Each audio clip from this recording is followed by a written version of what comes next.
From the streets of Cincinnati, welcome to the jungle!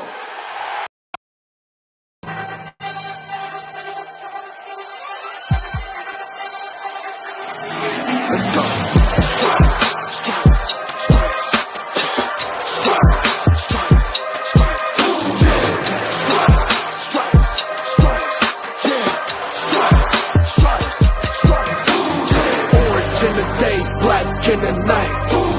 Stripes in our veins, sparks gonna fly. The beast is awake, orange, black and white.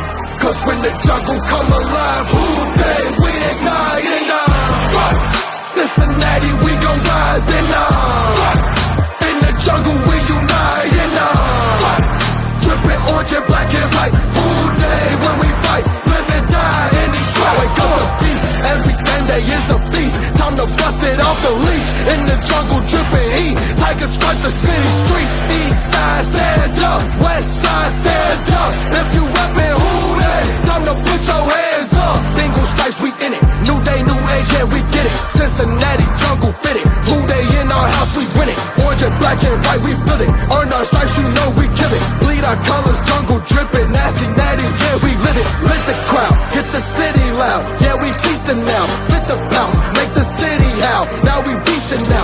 Thunder through the tunnel, from the sideline to the huddle. Stripes we tatted on the jungle when we flex that who they muscle on them.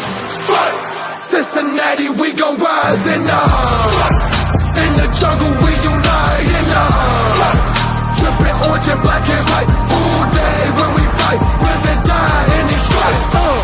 Stripes. Now who gotta move like it on? Stripes. Now who wanna move crossing on?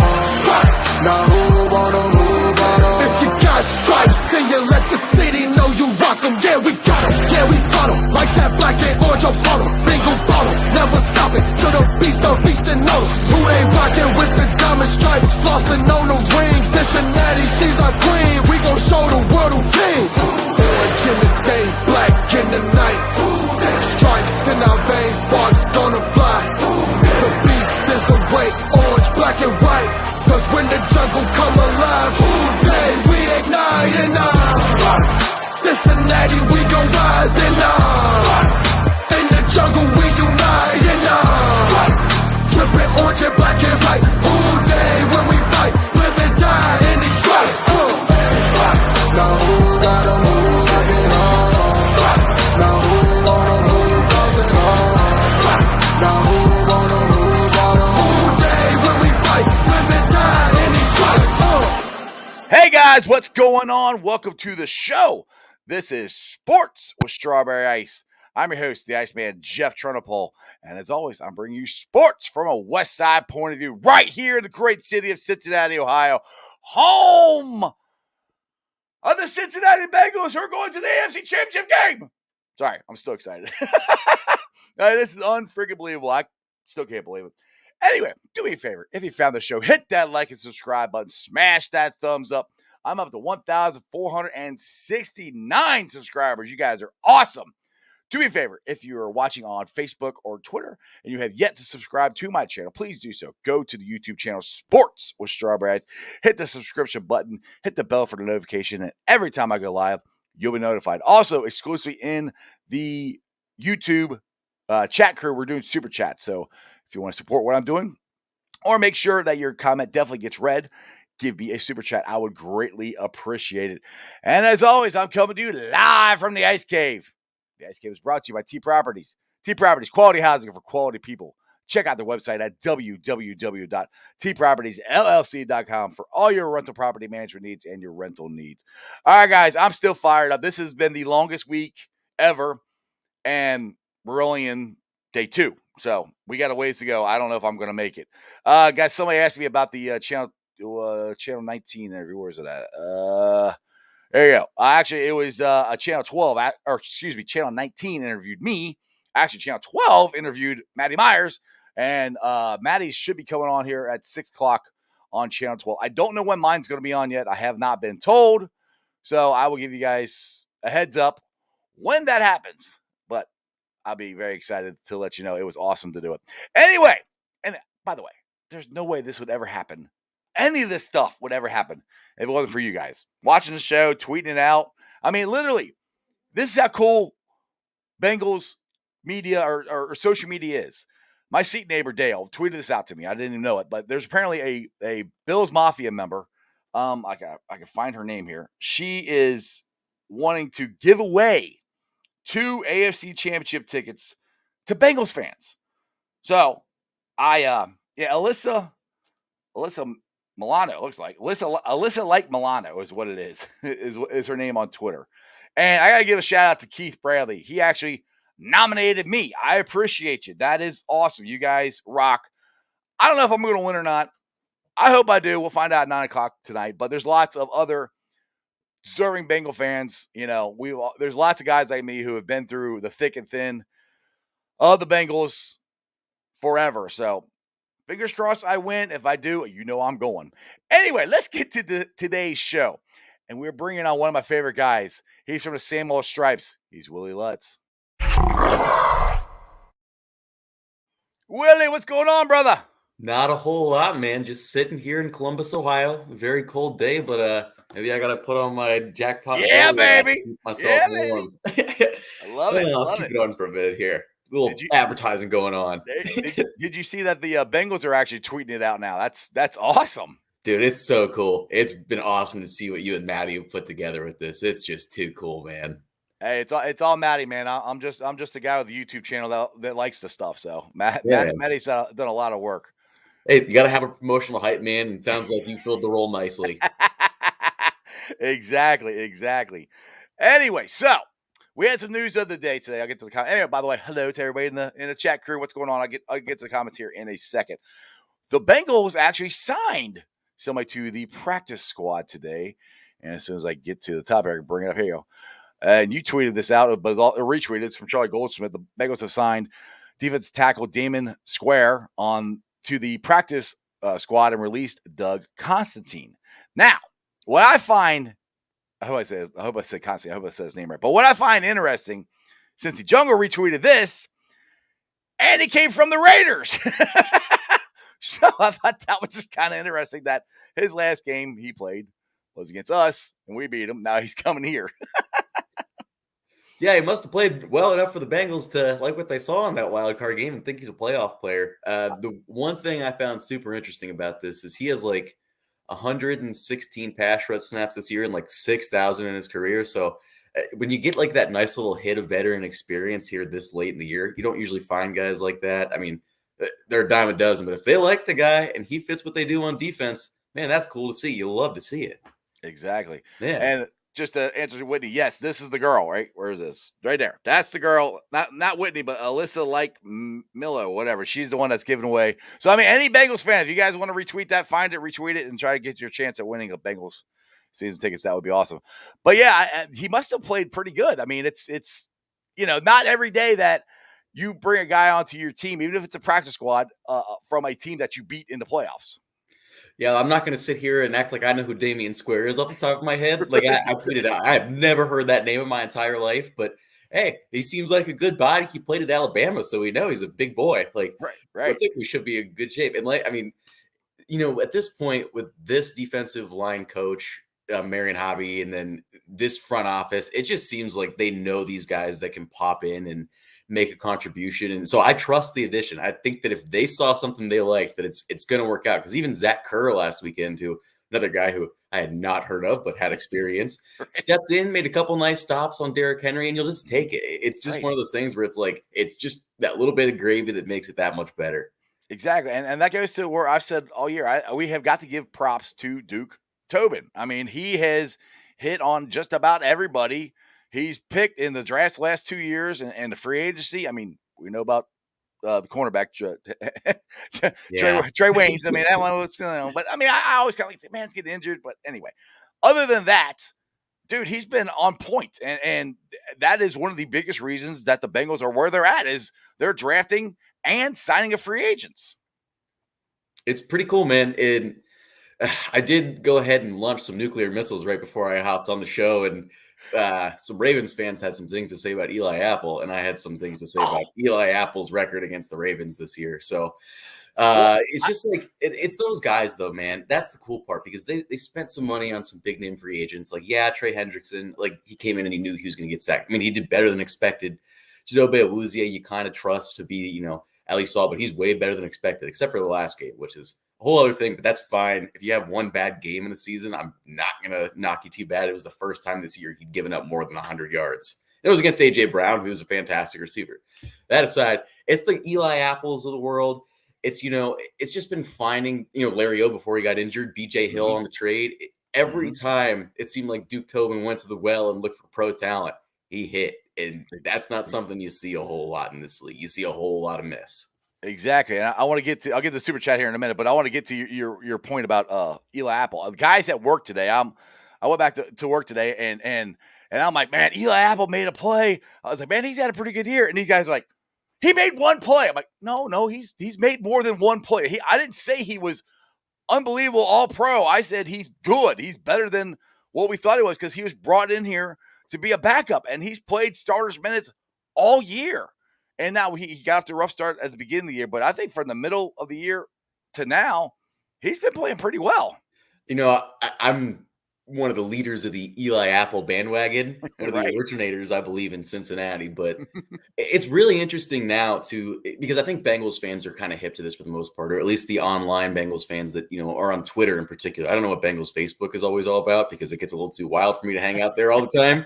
You guys are awesome, but man, you guys say some crazy stuff that I just, holy moly, I can't comprehend. Dude, I'm on everything. So my phone blows up sometimes, but go ahead.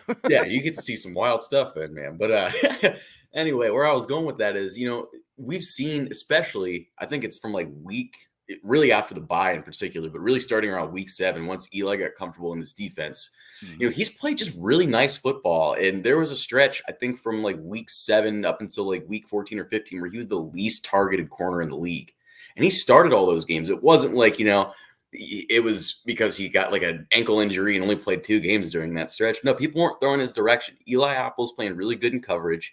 He gets beat every now and then, but that's the NFL. But if you're doing the right thing and you're in the right spots and you're tackling well, it blows my mind to see people, they say Eli Apple's not good because he doesn't have Pro Bowls and All Pros, but that's so irrelevant because if you want to use that same metric, then Chidobe Awuzie must be terrible.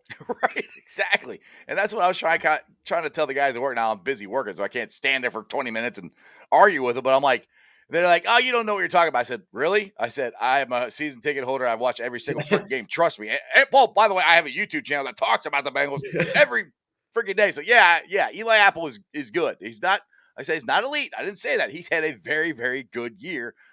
He's been unexpected. And that's what I've said multiple times on my show here. You need people like that to have a year like this. I mean, Dan Orlovsky said it's the biggest turnaround in NFL history. And I tend to agree with him. I mean, that's what it's been, man. I can go ahead and pivot on from Eli Apple because I get myself in the Eli Apple wormhole a little bit because I sit here and I think way too much about weird, obscure players on this roster as opposed to thinking about the big ticket players. But in that same Orlovsky piece, I mean, it all centers around this Joe Burrow culture, right? It's got that no nonsense Burrow effect. It's the Burrow effect, man. Like Eli Apple, yeah, he runs amok on Twitter, and I kind of love it personally. I understand people that don't, but like, man, it's just all these guys love each other, and it's clear that they're all going out to practice and busting their tail. And I think DJ Reader said it best. I mean, they were out there. It was 4 degrees last week or the week before. No one was complaining. They're just out there playing football, baby. There's no indoor practice facility. This is a gritty team, man. They all want to be there. They're all here on a mission, man. It's cool stuff, and it's that underdog effect. I know they don't want to call it underdog effect anymore, but these are a bunch of underdogs that are overachieving by most people's standards. And for them, this is their standard. It's cool stuff, brother. Exactly. I'm going to get the super chat here so I get to more comments here. Yeah. But Charles Simmons, thanks for the $5 super chat. Titans fans were, I'm trying to figure this word out. Finessed. Well, they said we were finesse. Diesel. There you go, baby. Good thing I talk for this. I say talk for a living, but I don't talk for a living. Anyway, well, we finished them out of the playoffs. And the guy who said he'd rather have Tannehill over Burrow wished he had Burrow. Yeah, that was in a Twitter space that I was on with Zim early last week. But yeah, the Titan fans, and that's great. Titan fans kept saying, we played tough, hard-nosed football. I'm like, dude, we play in the AFC North. It's the Steelers, it's the Squealers, it's the Ratbirds, it's Clowns. I mean, what are you talking about? All those teams are garbage. Like, are you serious? You've got Jacksonville in your division. I mean, come on. But anyway, that was last week. But yeah, that dude who said he'd rather have Tannehill than Jackpot Joey Burrow. I think he was high. Well, in his defense, he is Canadian, so I don't know if he there's a good chance that Ryan Tannehill's a better Canadian football quarterback. We would never know that because we're Americans and we watch American football. So if there's some confusion there, I totally understand it and I'm forgiving to that. But if we're watching the American. Were you in that? Were you in that Twitter space too? Were you? In that I was there. I had to leave because it was just I was in and out. I can only handle. Zim stays on there for like 5 hours. Like, dude, I can only handle about 45 minutes of this crap of arguing about the same stuff. Like, dude, I'm out. You guys are I've crazy. done other ones with him, and it doesn't get out of hand. And then I was on it for a while, just like in the background because I was at work. I wasn't gonna amplify my voice or anything and talk in the middle of the office. But Zim calls me up the next day and is just so mad still. Like he is just like, I wish I had all this ammunition. I didn't know they were just going to be saying crazy stuff the whole time. Exactly. It was interesting. I'm sure Zim's going to start some here this week. I haven't seen that yet, but anyway, Chris says the stars are aligning, my friend. We are slaying demons left and right. And I don't know about you, Willie, and that's a good point that Chris, we keep saying we're slaying demons. You know, won our first playoff game, we won our first road playoff game in franchise history. I kind of want to play the 49ers. I want to go beat. It would be so. I mean, like seriously, this is how my mind thinks.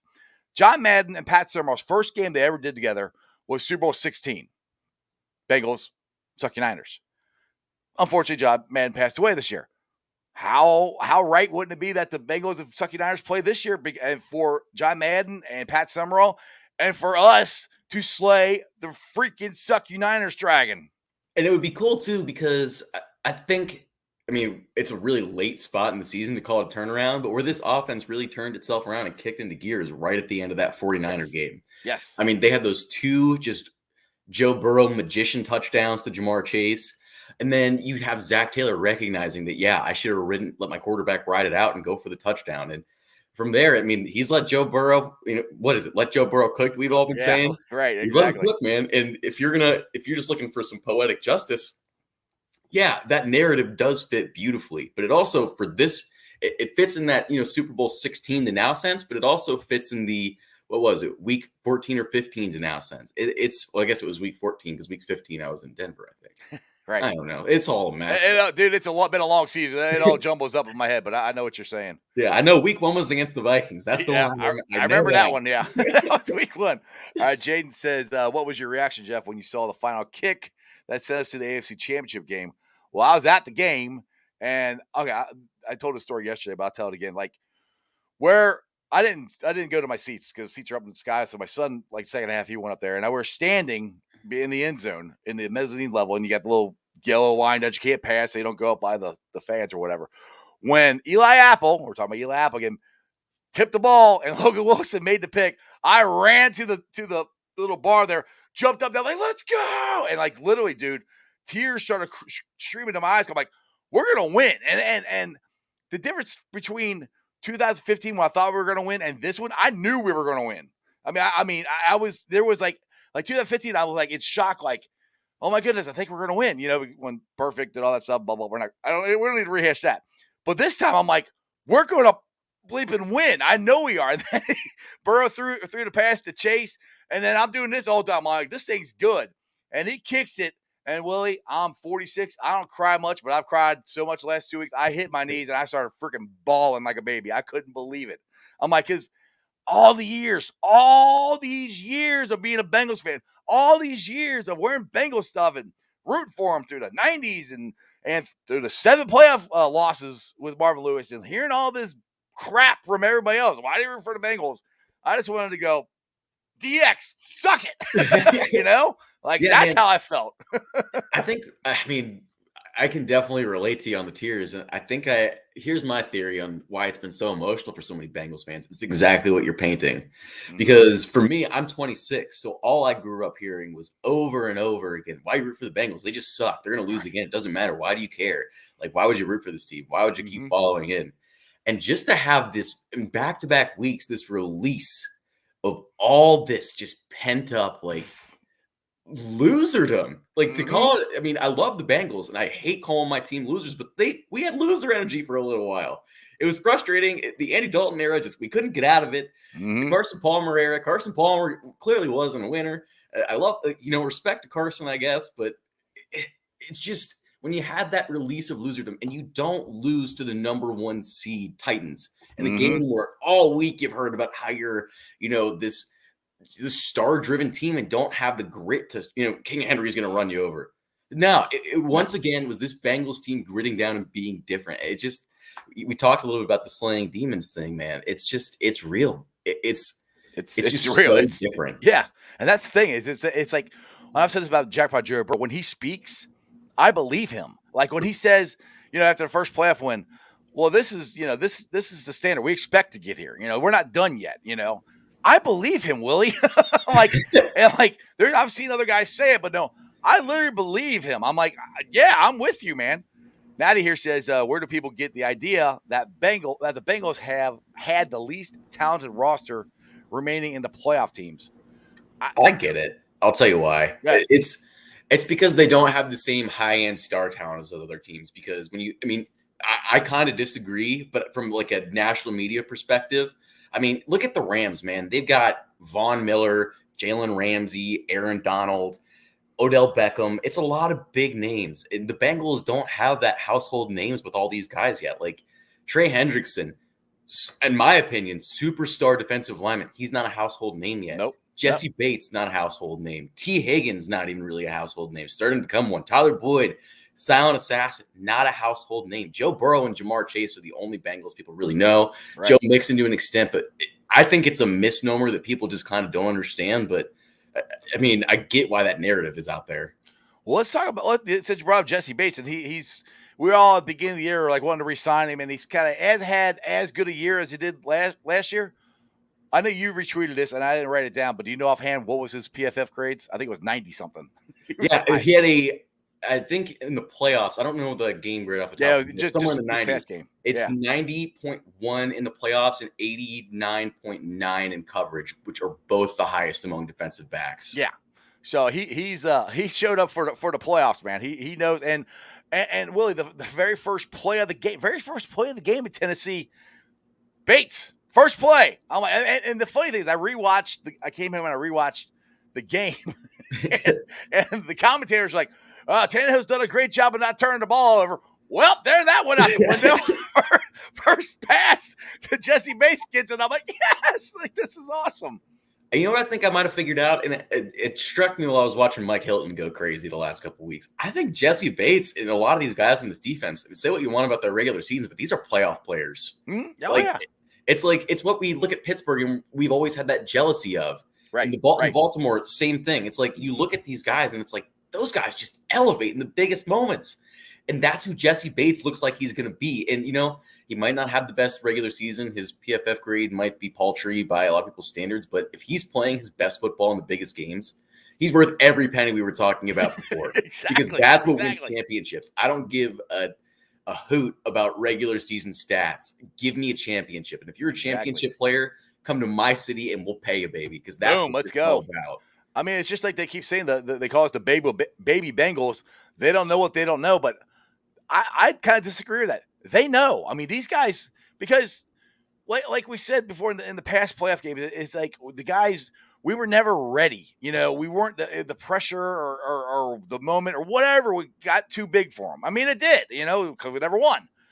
It doesn't for these guys. None of these guys. Every single one of them step up, and that is so much fun having that happen for our team for once. Yeah, it's very different, and it's going to be a lot more different going forward. I'll give you guys all a heads up on that because, we know the national media isn't the biggest Bengals fans. I promise you next season they'll be a lot more educated on this team because they're going to have to be. They don't have a choice. We're in an AFC championship game, man. They got to. Would they be talking about the Chiefs the way they talk about the Chiefs if their quarterback was still Alex Smith? No. Nope. It's the way it goes. It's the Burrow effect, baby. Jackpot. All right, Ken here says, so many people just can't accept that we have turned the corner or dug ourselves out of this hole and we are better than just good. This team has a chance to be great. I couldn't have said it any better. They do. Every hill that they've been put in front of them, they've climbed it. Every challenge they've accepted. It's like Joe said, this is the standard. This is what we expect to do. And he told us fans to get used to, which I'm sorry, Joe, I love you. It might take us a little while to get used to it, but I'll put my hand up. I'm all for it. I'll work it out. I'll figure out how to get used to this winning. Hey man, it's the high-end quarterback play. You look around the league. I mean, look at that that Sunday. I don't know why I thought it was a Thursday game in my brain all of a sudden. Again, long season. Sunday night game, Dallas. See how the season's affecting my brain. It's not going great. Look at that Chiefs and Bills game. I mean, look at the Browns and look at the Dolphins. Neither of those teams have a shot in that game because they don't have the quarterback, and you can't win, especially in this conference, without the quarterback anymore. Because I'll tell you, Baker Mayfield is never getting past Josh Allen and or Patrick Mahomes in the playoffs. And now he's not getting past Joe Burrow. He's not getting past Justin Herbert. All those guys, I mean, it's just going to be, especially in the AFC.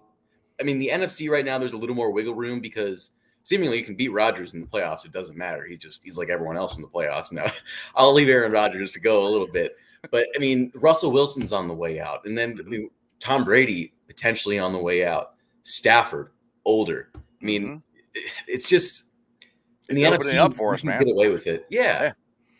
I mean, the thing is, too, is I can't remember, it was somebody on ESPN, I can't remember who said this, but they were talking about the Bills and Chiefs game. And I felt terrible for Bills fans. I mean, when they scored that touchdown and it was 13 seconds, my son, Prince Ice, is going, they got 13 seconds. They got Patrick Mahomes. You never know. I'm like, I know. And the Bills are hugging each other like it's over. I'm like, guys, it might not be over. Like, trust me, we've been there. It might not be over yet. And he goes around and scores.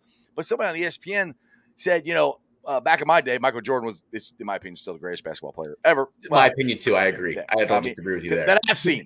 My dad says Oscar Robertson, and I'm not going to argue with that either because I love Oscar. But anyway, one of them said that Patrick Mahomes is this era's Michael Jordan, and you have to get past him. Well, what are they going to say when Jackpot Joey Burrow gets past him again? Because he already beat him once. I mean, what's that trajectory going to be for the Bengals? If we get past the Chiefs, and they are the so-called goats of the AFC right now, 3 times in a row went to the AFC Championship game, and the Bengals beat them, come on now. They can't. They're going to be talking about us even if we lose the Super Bowl, which we're not. I'm not. I actually take it back. I don't want to put that into existence. Hey, we're in the AFC Championship regardless. Right. Yeah. So here's what I want to say to that. And I think that's a really interesting lens to look at it through. But I don't know if I'm willing to sit here and say that Patrick Mahomes is this era's Michael Jordan. I think we saw our era's Michael Jordan. He's still in the league, but he might not be. I think Tom Brady. Down in Tampa. Yeah, he's playing in Florida right now. But, I mean, maybe a little bit better of a comp is he's this era's LeBron James. He's going to have some titles in him. You're going to have to live with that. But who's to say that Joe Burrow isn't this era's Steph Curry? Who's to say he isn't this era's Kawhi Leonard? Mm-hmm. I mean, I think it's silly to look at one Mahomes championship. And I know he's made 3 AFC championships in a row. But, I mean, we can't forget that, like, what Tom Brady did in all those years is not normal. No. And there's no history of that at any point in football being replicated. So to say the Chiefs are going to sit here and just be, this amazing team every year, guys, Tyreek Hill and Travis Kelce are getting older. This Chiefs team is not as good without those guys. And if they don't have the star talent, they're going to be in trouble in future years. Right. They were covering still a great quarterback, but it's a whole thing, man. Right. And the thing is, and I said this when we went into the Chiefs game, I think offensively, we're more talented. I mean, they have Tyreek Hill and they have Travis Kelce, former Bearcat, by the way.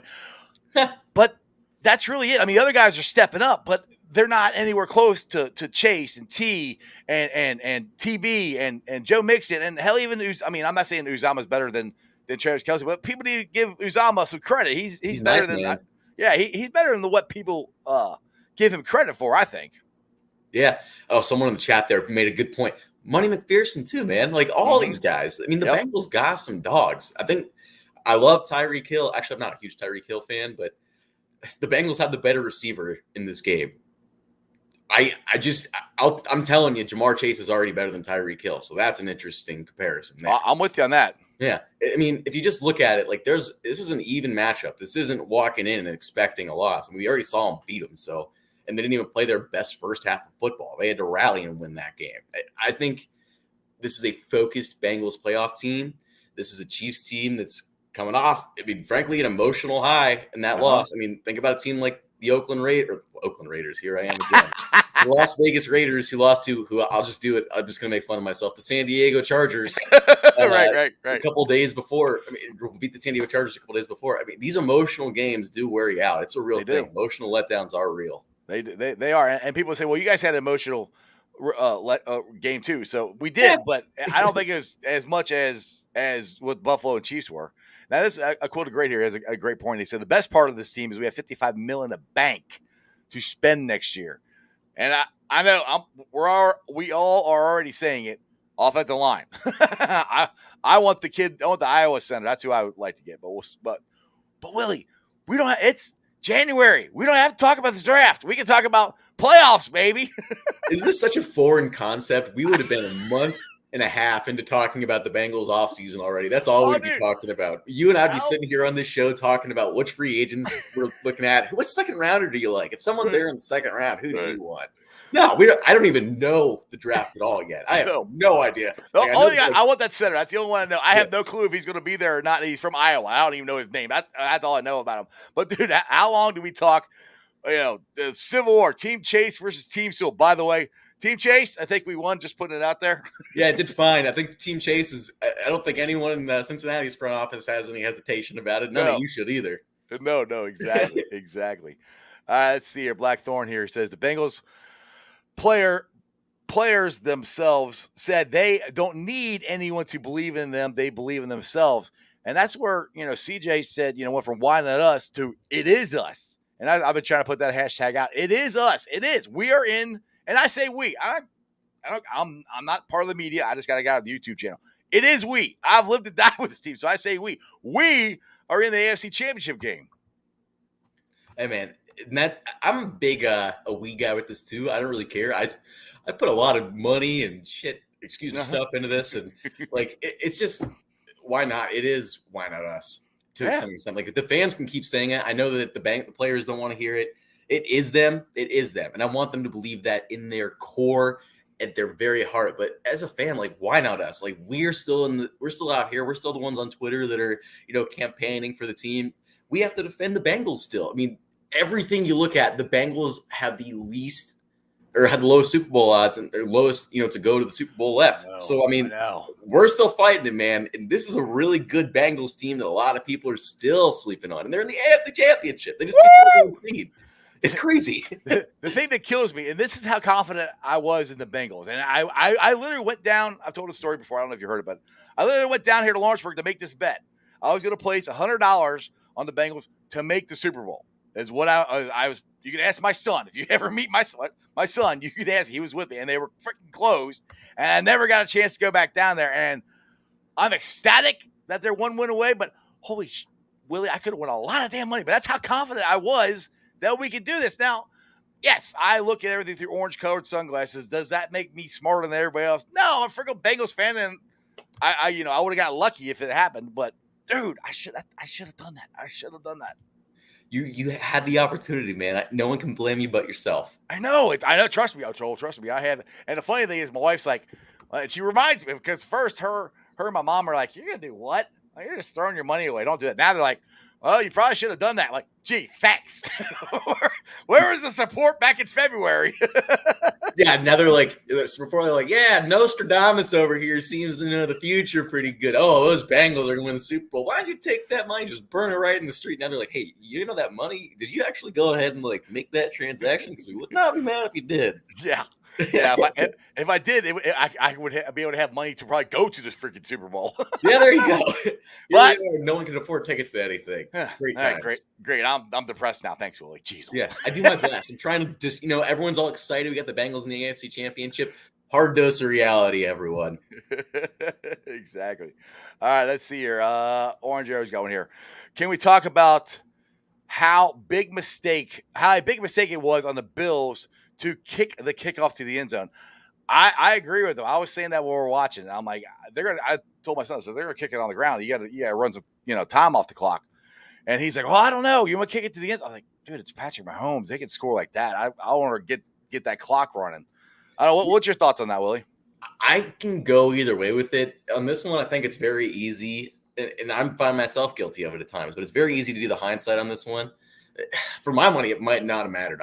When they left that time on the clock, there was a part of me that was just like, Mahomes is going to do this because he's Mahomes. Like I thought they were going to hit the Hail Mary because he's Patrick Mahomes, and that just seems to happen to him. He's got crazy luck, but that's part of being a great quarterback in this league is having the crazy luck. But in reality, if I'm trying to win that football game, it does make a lot more sense to squib it. They have the timeout, but like they would only had 10 seconds is probably the most they would have had, probably closer to 7 or 8. That's one play to get you in field goal range as opposed to being able to check it twice, doing the Hill play and then that Kelsey play that ends up putting them in range. But I'll put it to another thing is how do they let them get behind them? I mean, that's the thing, keep everything in front of you. To me, honestly, that's the bigger mistake. I agree. Everybody keeps talking about the kickoff, which I agree. I probably would have kicked it on the ground, but you still got to go the whole length of the field. How they let them get behind? That's the one thing. Don't let them get behind.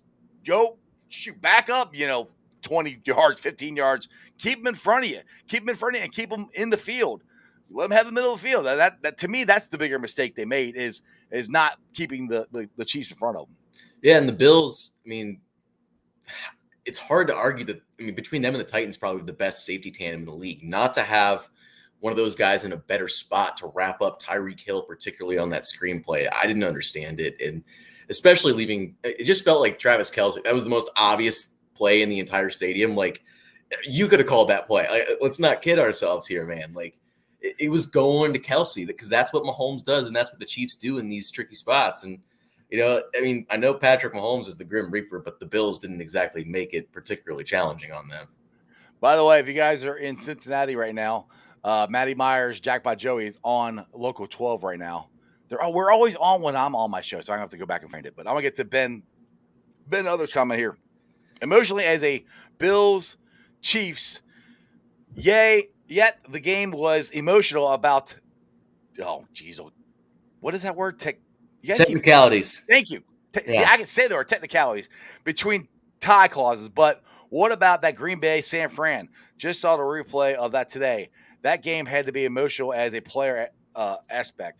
Dude, honestly, every game this weekend was emotional. I mean, it was to me. They said it was the greatest playoff weekend ever. I think it was. I mean, it was ridiculous. You're having a terrible weekend if you're one of those franchises that lost. I think the worst fan you could have been this weekend was a Titans fan because you had to lose your game and then watch everyone else have fun. Right. Like, that's just terrible because you're like, I don't get to watch my team anymore this year. And like, you're not like through like the weekend or whatever. So you've kind of calmed down. And you're like, you know what? We had a good season. And Titans fans in particular, they have a lot of questions now because they're going to have a hard time affording all the guys they want to keep. And they're not going to be able to retain that defense. So they got to live with like the harsh reality of, teams like the Chiefs, the Bills, and the Bengals having really fun games that make them look like they're going to stick around for a while. And the Titans are like, well, we lost to the Bengals, and this was supposed to be our year, so here we are. But everyone else, man, what a weekend of football. And I get, the emotional aspect of it as a player. I totally get. The best part about losing is now you have a lot of time to recover from it and use it as a chip on your shoulder. There you go. Now you got the Orange Air said, if we win the Super Bowl, my season tickets are paid for and then some. And then MC says, I put 20 on the Bengals to win, but it's only $400 payout. Hey, to make $400 on a $20 bet, that works for me. I would take that if I were you. Only a $380 increase, man. That's terrible. Exactly. I don't know how I'd live with that. Right, I think that's good. A good thing there. Let's see here. It says that Bengals here. I think Joe Burrow don't do good in the crowd. Everybody keeps saying that's the loudest stadium in Arrowhead, but I think Joe Burrow is going to overcome that, and we will win. It's going to be going into the Super Bowl. Who day?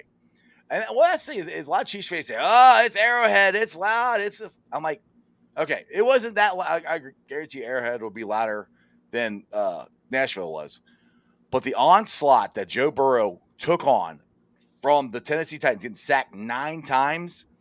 If that didn't bother him, and I said this yesterday, I don't think it bothered him. Cap didn't completely agree with me, but it didn't. I'll put it this way: it didn't bother it didn't affect his play on the field. He's still out there throwing dimes. If that didn't bother him, I don't think this is going to bother him. Yeah, and the thing about the sacks thing in particular, I'll agree with you to an extent. I don't think the sacks themselves bothered him, but the way the Titans design their pressure is very similar to Belichick. They'll just try to suffocate you in the pocket to make you feel like you don't have any room to do what you want to do. And in that regard, I mean, yeah, it does bother you, but it's going to bother every quarterback in the league when you have a playoff team doing their playoff approach. You know, the way they brought blitzers is not something they've done a whole lot this year, and something the Bengals haven't seen a whole lot this year. I just think that they threw a lot of things at the Bengals that the Bengals weren't expecting, and that's just Mike Vrabel being a good coach. Yeah. And that's where I think it lies more than, the sacks themselves really bothering Burrow, because he didn't really seem that shook up at the end of the day. I know he said he wasn't feeling any pain. He might on Sunday morning, but he seemed all right. I don't know. It didn't. Well, that was not my concern. To me, the smart thing was, and a lot of people pointed this out afterward, is a lot of times Joe just went down. Not every time, but a lot of times he just went down. And to me, that was smarter to hang on to the ball. It was more effective to have possession of the ball because, like I said, the turnover factor is huge in regular season games. When you get to the playoffs, it increased tenfold. So we won the turnover battle again this weekend. So that, to me, that was smart on Joe's part as well. Yeah, and you make a good point there with the protecting the football thing. It's not a huge secret that Joe Burrow had a hard time getting adjusted to the NFL, just the pressure last year. Mm-hmm. Dude took some hits he didn't need to take. He had 9 fumbles in 11 games. He only had 5 fumbles in however many games it's been now. So the protection of the football, he's just so much smarter with it. He knows when to put himself, just take himself down and take the sack, and that's okay. I mean, if you're going to get sacked anyway on the play, or you're going to get popped and you're going to throw an incomplete, I mean, sometimes just taking the sack is not the worst thing in the world. And I think a lot of people think that some of these sacks are the end-all, be-all, when really, occasionally a sack will keep your drive alive, which is a crazy thing to say. Yeah, or occasionally you get sacked and you punt the ball and you put them back and you play defense. And if you get a 3 and out, then there's a good chance you're going to win the field position there. So, I mean, getting sacked isn't always a bad thing. Now, I don't think Joe Burrow can make it. Well, I don't want him to get sacked 9 times again. And I don't really think. Never again. Yeah, I don't really think the Chiefs are going to sack him that many times. I think, I'm doing this off the top of my head, I think the Chiefs only sacked him twice when they played him here in Cincinnati, if I remember right. It's something like that. They had a crazy amount of pressure, but he was able to navigate a lot of it. And then the defense stepped up, and I know this part. The Chiefs only scored 3 points in the second half. Now, my question is, and I hope to God the Chiefs do this again. I don't think they will, but do you think they're going to go one-on-one with Chase again? It's a tricky question. I can't imagine they will. It'll probably look more like that Titans coverage, but Chase still exposed that, man. Like, they're not going to go one-on-one with Chase, but that may mean they're going to go one-on-one with T. Higgins because they don't have a choice, and that's setting yourself up for more dangerous spots. T. Higgins, by the way, had the quietest 96-yard playoff of all time. Nobody's talking about him. That's a great point. I'm glad you brought that up because some people are like, "Oh, T. Higgins really got to step up." I'm like, he did last week. He made some great catches, 96 yards. And the thing is, too, the other thing people keep forgetting, Joe Burrow threw for over 400 yards again. Just saying. He does just his thing. He does it real naturally. He's not so nonchalant about it. There he goes and does it. Yeah, I mean, and nobody's really even talking about it. Everybody keeps talking about the sacks. I'm like, you do realize we still threw all over the place on you, Yeah. And I just find that ironic that nobody's even talking about that. Throwing 400 yards is pretty good.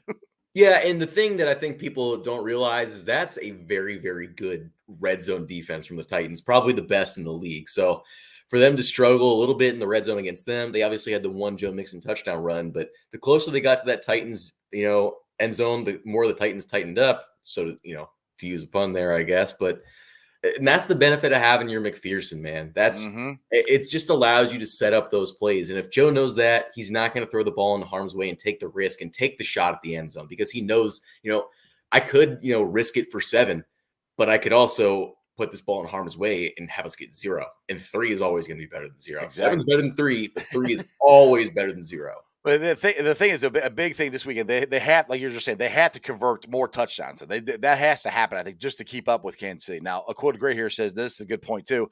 The majority of the pressures came after Spain went down, which is true. Yeah, and I actually think Carmen played pretty nice in relief of Spain, but Adeniji does not play well when there isn't everything's not going really well on the line. He needs everyone else to play really well, which is a part of, coordinating a line is, when those guys are all on the same page, things go really well. But I think Prince and Adeniji in particular, but more Adeniji, it just seems like it gets out of hand a little bit for him.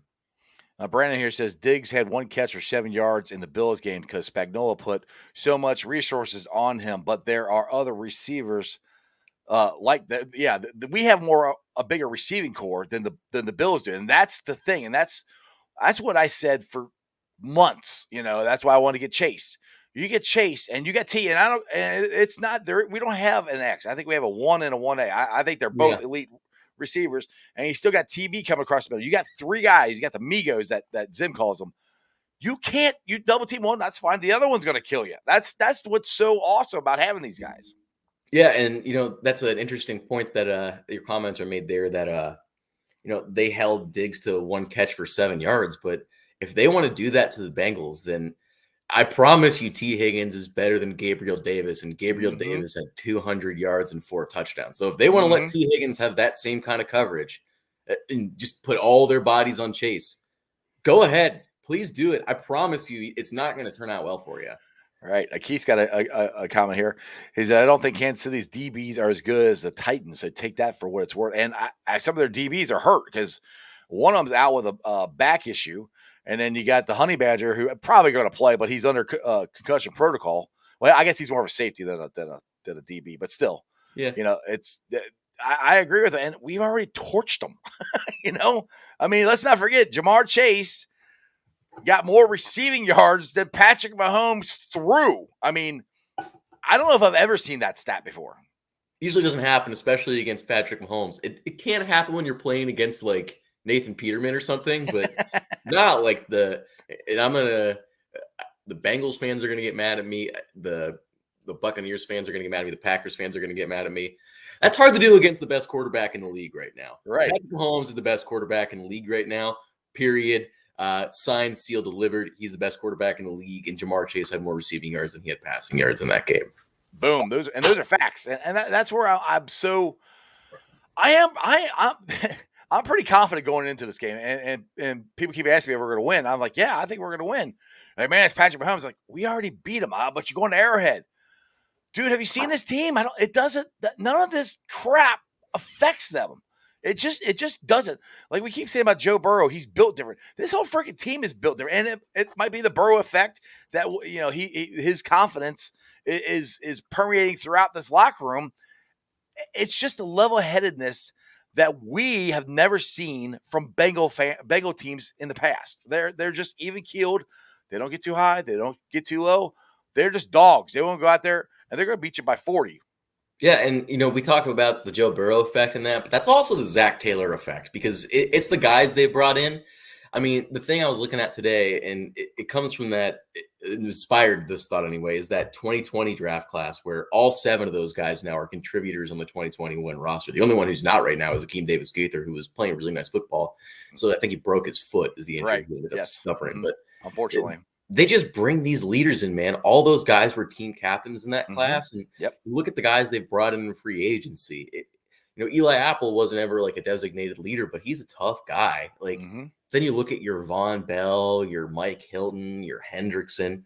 Those guys are just leaders, man. You don't want guys that have this casual, like you want to have like a nice, like be good people, but not on the football field. And I think Zach Taylor's done a really nice job identifying those guys and building the culture around that. And that's what Joe Burrow is too, man. Right. And that's exactly what Zach Taylor said for the last 2 years before this year. We're trying to get the right guys in the room. We're trying to get rid of the other guys. We want certain guys. And to me, the Bengals in the past didn't do that. If you could play, if you're a good player, the rest of the mental makeup and all stuff didn't matter. And I think that's where it came to bite us in the butt sometimes. But they have certain type of guys. And this is part of Zach Taylor's plan when he got here. And you build it through not only good players, but team captains, team leaders, certain guys who have the mental, the mental stability. Again, it's an emotional game. I mean, we're fans. We go up and down, and we're not playing, so we're allowed to do that. But these guys are playing, and they got to keep an even keel. Like no heartbeat. Just cold as ice, and that's what the majority. Actually, I think everybody on this team is like that, including Zach Taylor. And it just goes back to what Zach Taylor was preaching the last 2 years of what we're trying to bring, or what he's trying to bring into this team. Change the culture, change the narrative, change all this stuff. He's done it. Yeah. And I think if you want to look at a good symbol of what this team is versus what other teams are that don't win the Super Bowl. And not to say this Bengals team's going to win the Super Bowl this year, but I mean, it'd be cool if they did, and I believe they can because of who they are. But if you want to look at the differences, when the Titans have that ball and they're driving, that defense did not flinch. And look at the diametric opposites. You have Ryan Tannehill panicking and throwing into quadruple coverage. Well, dude, Aaron Rodgers did that. He threw double coverage to what's his wide receiver's name? Favorite wide receiver? Adams. Devontae Yes. Adams. I mean, and there's another one wide open. Aaron Rodgers did that. that tells you something right there. Sorry, go ahead. Where was I going? Oh, I know exactly where I was going. So yeah, look at that. And then the Bengals get the ball. There's 20 seconds left. And you know what happens on the first play? Joe Burrow throws them in field goal range. And you knew it. You knew it was going to happen. It was like, I know the Titans aren't going to win this game. It might go into overtime and they could win, but they're not winning on this drive. And you know what happened? The Bengals were the more composed team. They picked him off because Eli Apple had the clutch instinct to knock that ball right out. Ball goes up in the air, and 3 guys in the air. I mean, really 4 guys could have picked that off, but Logan Wilson's the one that comes down with it. You had Trey Flowers, Jermaine Pratt, Logan Wilson, Eli Apple. They're all there. And the cool thing is, normally when that happens, there's that many guys around it.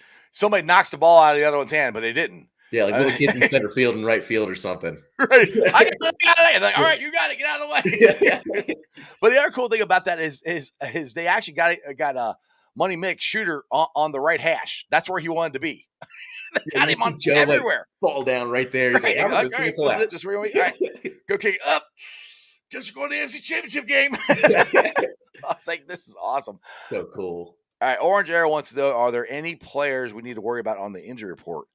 As far as the Bengals go, not that I'm aware of. I mean, I think Spain, we'll find out tomorrow more about practice, but I think from what Zach Taylor said, I think Spain should be fine, and he's really the only one I think that got hurt. Is there anybody else that you know of? Hendrickson and Sample both got a little banged up. Spain and Hendrickson are totally fine. They're going to be good to go. Nothing to worry about there. Sample, I think there's a little bit more of a wait and see, but considering he ran off the field and he's done it a few times this year, I think we will see Cam Sample. And that's good because Cam Sample's had a nice role in this playoff run. Well, you just know they put him on the inside, so he did some 3 technique as well on Sunday or Saturday. I can't remember. I think it's the 3rd and 1 stuff of Ryan Tannehill that sets up the 4th and 1 stuff of Henry. But Cam Sample was awesome on that play. Just he sits on that option, which is going to Derrick Henry 9 times out of 10. But Tannehill takes it. Sample sits right there. I think he's playing 3T on that play and just blows it up. Crypt Keeper said, Iceman, is Mrs. Ice rooting for the Bengals? Yes, she is. Actually, her entire family is rooting for them now. And this is what's cool. If you've ever followed my story with my wife or anything like that, like I said, I've been married to her for 25 years. I love her to death. She's the greatest woman ever. She's a Buccaneers fan, which I have no problem with that. She roots for the Bengals when they're not playing for the Bucs. When the Bengals aren't playing the Buccaneers, I root for them. Well, I'm a diehard Bengals fan no matter what. But in 25 years of marriage, this is the first time that my team has went farther than any of theirs. Like most of her family are Buccaneers fans. Her brother's a Green Bay fan. Her sister liked the Mannings, so she rooted for the Giants and the Colts, but she still roots for the Buccaneers. First time, Willie, 25 years, my team, the Cincinnati Bengals, are in the AFC Championship game, went farther than any of theirs. But they're all awesome. They're all rooting for the Bengals, and I love it. But yes, Mrs. Ice is definitely rooting for the Bengals, and which I was rooting for the Buccaneers, but part of me is kind of glad they didn't make it because I'm telling you, Willie, if we met them in the Super Bowl, I already told my wife this, I can't watch the game with you. I would not be able to. She's a way better person than I am. She'd be able to sit there and be fine. Not me. I'm too crazy, dude. I would be mad if we lost, and no, I wouldn't be good. So she's a way better person than I am. Yeah, brother. I know you get the win celebrations going pretty good, so I can't even imagine. I'm glad you don't have to deal with that situation. Yeah, exactly. I couldn't do a victory lap this weekend because I was driving back from Tennessee, and it was like 2:30 in the morning by the time I got here. So I'm a little crazy for my neighbors, but I decided not to do one. But my neighbor across the street did one for me, and he sent it out. So that was That's cool, that was awesome. And that was the thing too on this whole thing with the winning the tickets. Somebody tweeted out their victory lap, which I've seen other people do, which is great. But I kind of commented to try to win the tickets. I'm like, By the way, I was the originator of this. I'm just saying. You can go back and look at my Twitter feed. It was me. I was first. He's Anyway. the guy, man. That's you. It's 100% you. All right, Brandon said, did you guys notice once the playoffs started, the desperate? I don't know what a coof is. I don't know what coof is. I haven't heard one team mention the coof. I don't know what a coof is. He said it twice. I heard this on the Colin Cowhead show. He was like, damn right. You had to explain to me what that is. I don't watch Colin Cowhead that much. I don't know what a coof is. What's a coof? I guess we're about to find out. Both of us are going to be smarter after this show. Exactly. Dude, hey, anybody, it's not hard to make me smarter. I'm not that smart to begin with. Tim says, he said COVID. It's COVID. That's what he's talking about.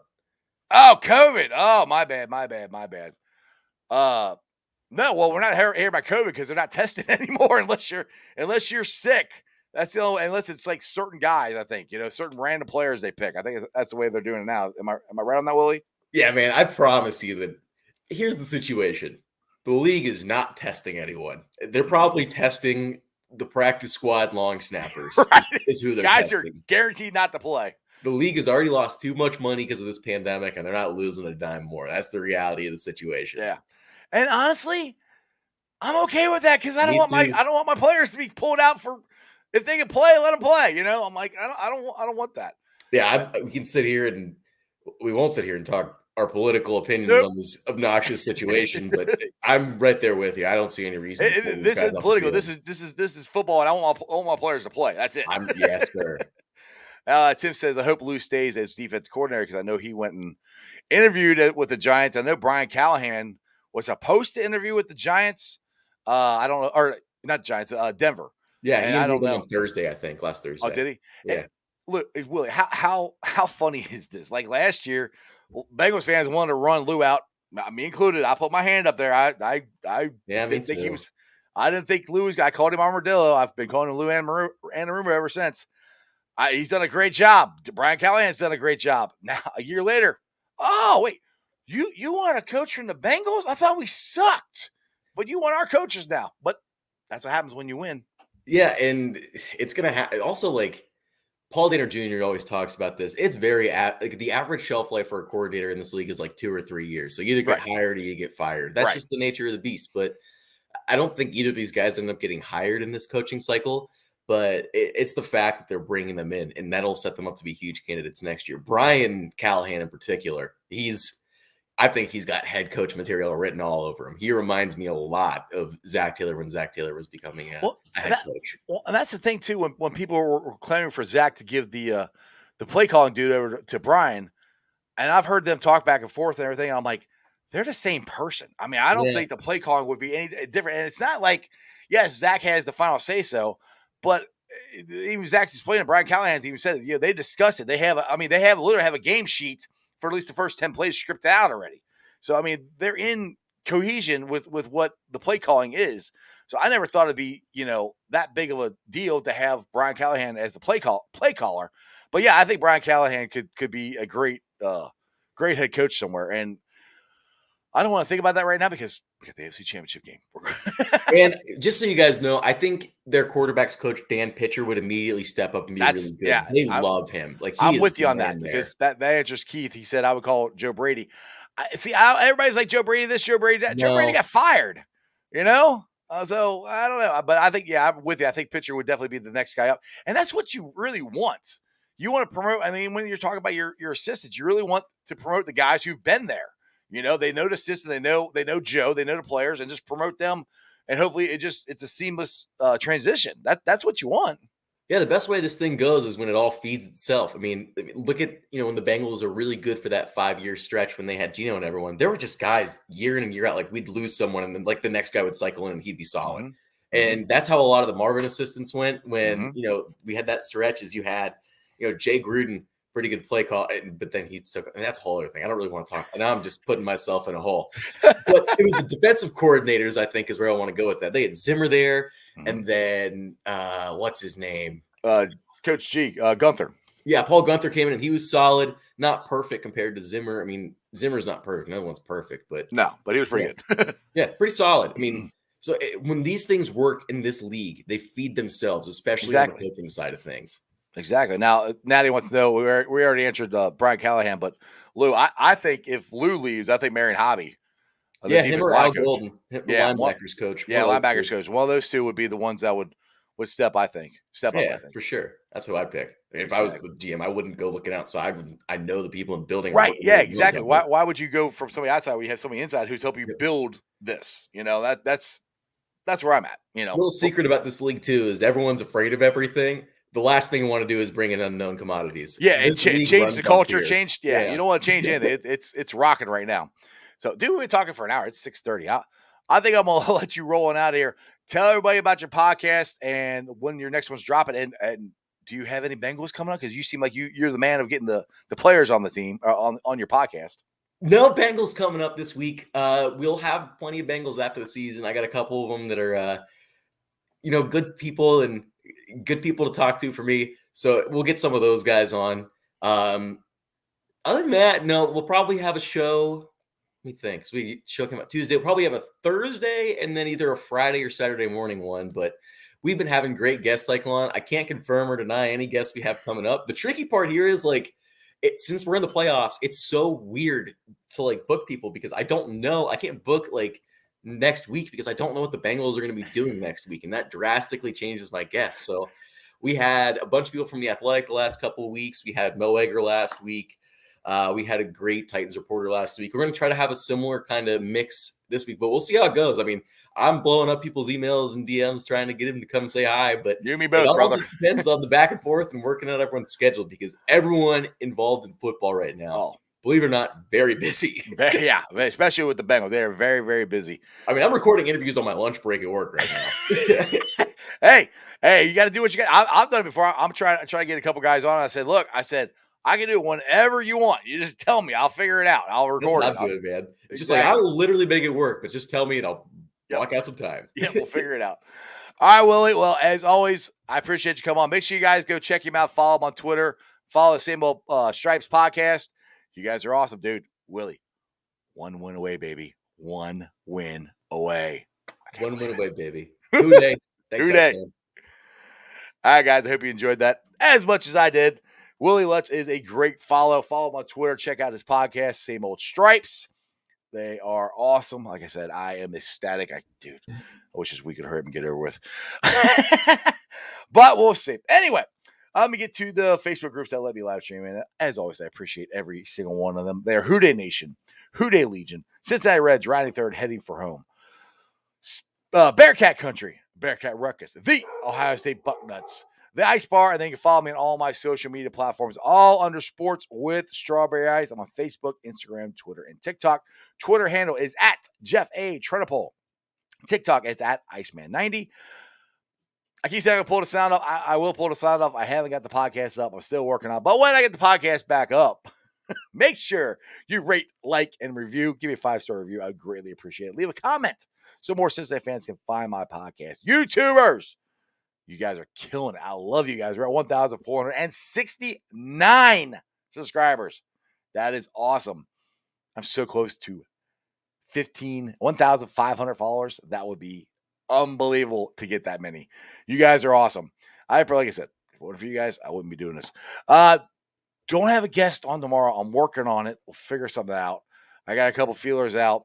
Whitney is going to be on Thursday, so that'll be cool.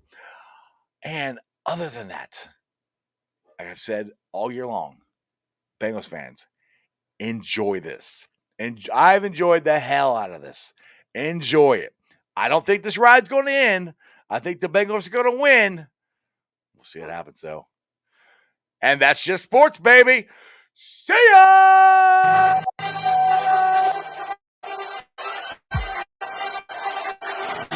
Let's go.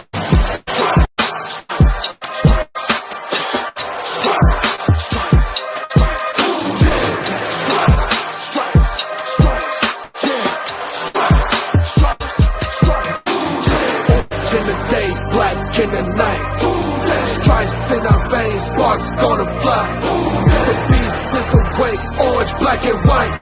Cause when the jungle come alive, who day we ignite in our stripes. Cincinnati, we gon' rise and in the jungle we unite and drippin' orange and black and white. All day when we fight, live and die in these streets. Wake up the beast, every day is a feast. Time to bust it off the leash. In the jungle drippin' heat, tigers strike the city streets. East side stand up, west side stand up. If you reppin' who they, time to put your hands up. Bengals stripes, we in it. New day, new age, yeah, we get it. Cincinnati jungle fit it. Who they in our house, we win it. Orange and black and white, we build it. Earn our stripes, you know we kill it. Bleed our colors, jungle drippin', nasty natty, yeah, we live it. Lit the crowd, get the city loud. Yeah, we feastin' now. Fit the pounce, make the city howl. Now we beastin' now.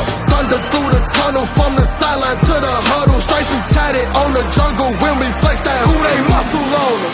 Stripes, Cincinnati, we gon' rise and in the jungle we unite and drippin' orange and black